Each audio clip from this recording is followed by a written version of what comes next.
Nagsimula na ang tanging komunikasyon ay tela metalika na tila di na malayan mula asaran bilang magkaibigan hanggang sa naumaling sa taglay kong kagandahan na ganda-gandahan lang. At sinubukang lumabas kahit mahirap. Kamusta ang sari-sariling buhay gaya ng palaging tanong ni Malupito, Bossing, kamusta ang buhay-buhay natin dyan? Hanggang sa hiningi ang mga kamay, nakatumbas ay oo na walang humpay at sabay naglalakbay papunta sa mga pangarap gamit ang dalawang paa o bisikleta hanggang sa umabot sa motorsiklo na. O diba ang saya? Lahat ay susuungin mapadagat man o himpapawid, malakas man ang alon o dumaan sa matarik na daan o kahit madilim na parang walang katapusan. Huwag mag-alala dahil sa dulo may matatanong na tulad ng mayong magayunon. Lagi mong sinasabi na kahit malungkot, pilitin nating maging masaya. Happy anniversary palala. Nakatakot mga ako na pangako tayong dalawa hanggang dulo. Pero basta gagawin ko, palagi ikaw ang pipiliin ko gaano man kagulo. Si Lord ang magiging sentro, umabot man na tayo'y mawalan kahit ni 5. I love you kahit hindi pa Pasko, from the bottom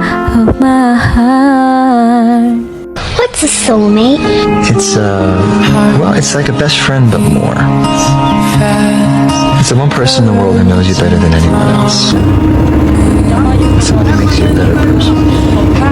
Actually, they don't make you a better person, you do that yourself. Because they inspire you. A soulmate is someone who you carry with you forever. It's the one person who knew you and accepted you and believed in you before anyone else did. Or when no one else would. And no matter what happens, you'll always love them. Nothing can ever change that.